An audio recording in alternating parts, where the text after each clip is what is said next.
29 and I find myself wondering, what did happen to the last 10? I ran away with my life, fast forward, never turn back again.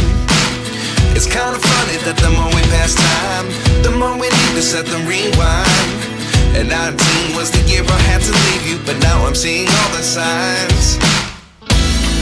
Is this really happening? I can't believe it's true. I'm just as surprised as you.